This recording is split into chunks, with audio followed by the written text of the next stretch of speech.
नमस्कार दोस्तों, हमारा रैम का टॉपिक खत्म हो चुका है जिसमें हम पढ़ा चुके हैं रैम रोम में डिफरेंस पढ़ा चुके हैं। यस रैम डी रैम में क्या डिफरेंसेस है वो भी पढ़ा चुके हैं। अगर आपने नहीं देखा है और पढ़ना चाहते हैं कि मेमोरी शुरू से मेमोरी एकदम जीरो लेवल से पढ़ना चाहते हैं तो हमारे पहले वाले वीडियो को एक बार प्लेलिस्ट में ऐड है, एक बार उसको ट्राई जरूर करें, जरूर देखें वहां से। आज हम पढ़ने वाले हैं रोम क्या होते हैं। रैम पढ़ चुके हैं, रैम सॉरी प्राइमरी मेमोरी के सेकंड पार्ट जो है हमारा रोम। रोम के बारे में पढ़ेंगे और जानेंगे रोम होता क्या है।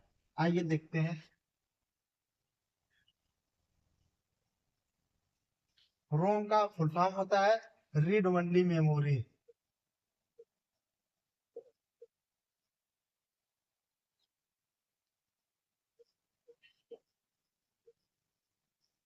हमने अपने पहले वाले वीडियो में बता चुका है कि रीड ओनली मेमोरी और रैंडम एक्सेस मेमोरी में क्या डिफरेंस है। जो हमारी रैम होती है उसमें रीड और राइट का मतलब मॉडिफिकेशन, डिलीट, एडिट सब कर सकते हैं। लेकिन जो हमारा रोम होता है उसमें ना मॉडिफिकेशन कर सकते हैं, ना एडिट कर सकते हैं, ना कुछ क्रिएट कर सकते हैं। बस क्या कर सकते हैं, उसमें जो भी इंस्ट्रक्शन, जो भी डाटा लिखे गए हैं उसको हम क्या कर सकते हैं, बस पढ़ सकते हैं। ठीक। इसके तीन टाइप होते हैं, मेनली इसके तीन टाइप हैं। कौन कौन से? पी रोम, ईपी रोम और डबल ईपी रोम। और चौथा हमारा आता है मास्क रोम, यम रोम। अब इसका हम पहले सबके एक एक करके तीनों चारों का फुल फॉर्म देखेंगे, फिर उसके बारे में देखेंगे कि उसकी फंक्शनैलिटी क्या है, इसका काम क्या है, यूज कहाँ है। पी का होता है प्रोग्रामेबल,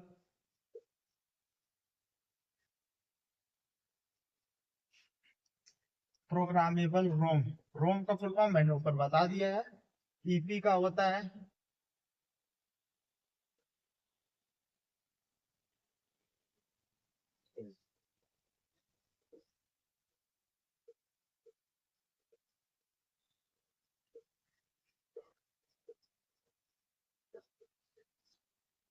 और हमारा डबल ईपी का होता है इलेक्ट्रॉनिकली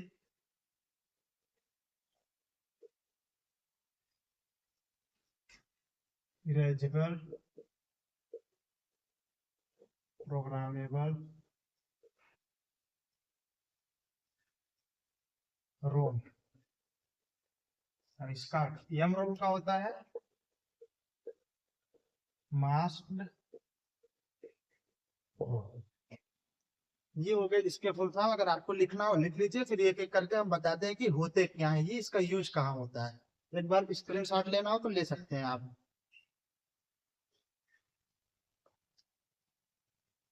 आइए हम सबसे पहले यह पी रोम देखेंगे। पी रोम क्या होता है?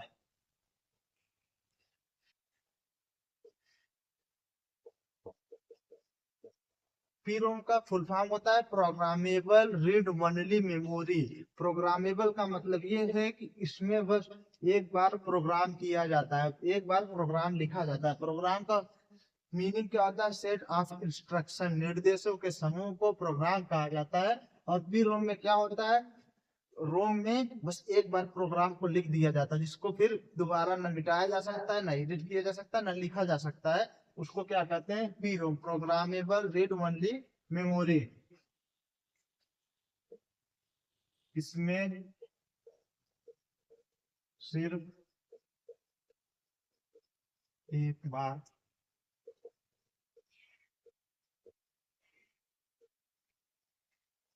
प्रोग्राम किया जाता है। इसमें सिर्फ एक बार प्रोग्राम, दोबारा रीप्रोग्राम इस मेमोरी में नहीं किया जा सकता, दोबारा कुछ इस मेमोरी में लिखा नहीं जा सकता। अब हमारा सेकंड आता है ईपी रोम। इसका फुल फॉर्म होता है erasable programmable read only memory. क्या? Erasable programmable read only memory. इसमें क्या किया जाता है सर? क्या किया जाता है कि इसके अंदर जो भी इंस्ट्रक्शन लिखे जाते हैं वो डेवलपर के द्वारा, हम लोग यूजर उसको नहीं कर सकता, जो इसको डेवलप करता है, जो बनाता है, उसके द्वारा इसके अंदर को डाटा को इरेज करके मिटा के फिर से लिखा जा सकता है, फिर से रीप्रोग्राम किया जा सकता है।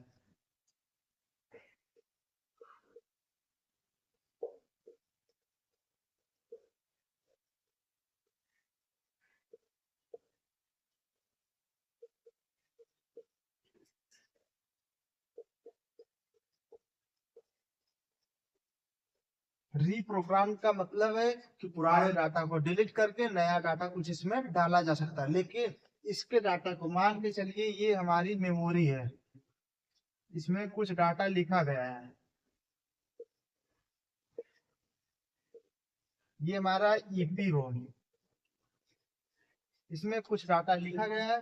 इसको रीप्रोग्राम करने से पहले इसके सारे डाटा को डिलीट करना होगा, पूरे डाटा को। ये नहीं है कि हम इतना डाटा डिलीट करके इतना फिर से रीप्रोग्राम कर दे और ये पुराना डाटा, ऐसा हम नहीं कर सकते।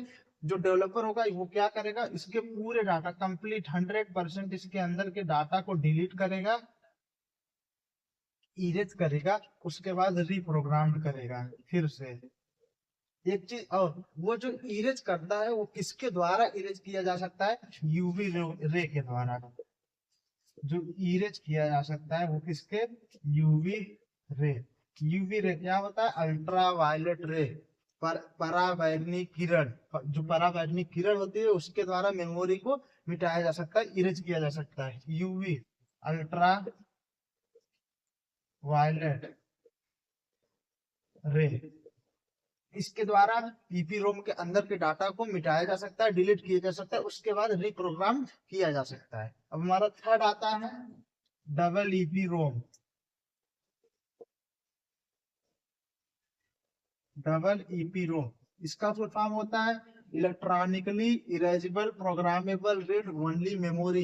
इसके भी डाटा को इरेज किया जा सकता है, मिटाया जा सकता है, लेकिन कैसे, इलेक्ट्रॉनिकली, इलेक्ट्रिक के द्वारा इसके अंदर के डाटा को मिटाया जा सकता है और रिप्रोग्राम किया जा सकता है। लेकिन सेम इसमें भी वही किया जा सकता है। इन दोनों में अंतर क्या है, जो ईपी रोम का डाटा होता था उसे यूवी रे के द्वारा मिटाया जाता था, और जो डबल ईपी रोम का डाटा है उसको इलेक्ट्रॉनिकली, इलेक्ट्रिक के द्वारा मिटाया जाता है। एक डिफरेंस इसमें और है, इसको रिप्रोग्राम करने से पहले इसके सारे डाटा को डिलीट किया जाना चाहिए, सारे डाटा को मिटाना चाहिए। लेकिन जो हमारा डबल ईपी रोम होता है उसको हम उसके कुछ पोर्शन को, उसके अंदर के डाटा के कुछ पोर्शन को मिटा के रिप्रोग्राम कर सकते हैं। जो हम नहीं करेंगे, जो डेवलपर होगा वो करेगा, कुछ डाटा को मिटा के रिप्रोग्राम कर सकता है। उसके बाद हमारा डबल ईपी रोम रेडी हो जाता है। और इसका डाटा डिलीट कैसे किया जाता है, इरेज किससे किया जाता है, इलेक्ट्रॉनिकली। ये इलेक्ट्रॉनिकली, इलेक्ट्रिक के द्वारा इसके डाटा को मिटाया जा सकता है, डिलीट किया जा सकता है। ठीक, अब हमारा आता है फोर्थ, यम रोम। यम रोम का मतलब है mask read only memory. Mask read only memory का मतलब क्या है, जब ये रेडी किया जाता है, जो मेमोरी ऑर्डर देके बनवाई जाती है। जैसे अभी फिलहाल हमारा एक अखिलेश यादव जी का एक लैपटॉप आया था, उस लैपटॉप में उनका खुद का operating system, readymade operating system था। जब वो ऑन होता था उनका फोटो या उनका लोगो बन के हमारे सिस्टम पे आता था। वो कौन सा मेमोरी यूज होती थी, वहाँ यम रोम होती थी, मास्क रीड ओनली मेमोरी। उसमें जिस मेमोरी को ऑर्डर देके तैयार कराया जाता है, ऑर्डर देके बनवाया जाता है, उसे यम रोम कहा जाता है, मास्क रोम। ये मेमोरी बनते समय ही इसमें कुछ डाटा मास्क कर दिया जाता है, ठीक, उसे ही क्या बोलते हैं, यम रोम, मास्क रीड ओनली मेमोरी। इसमें उत्पादन के समय ही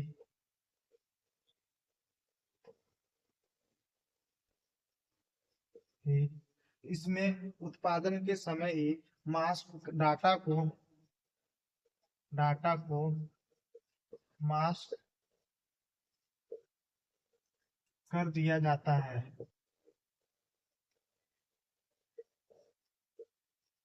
यहाँ आपका रैम रोम सब खत्म हो चुका है। हमने अपने पहले वाले वीडियो में RAM, yes RAM, D RAM, primary memory, secondary memory बता चुके हैं, और ये हमारा लास्ट टॉपिक था रोम। इसके बाद हम बताएंगे सेकेंडरी मेमोरी। अगर आपको वीडियो अच्छा लगा हो, समझ में आया हो, पसंद आया हो, कमेंट, लाइक, सब्सक्राइब जरूर करें। धन्यवाद।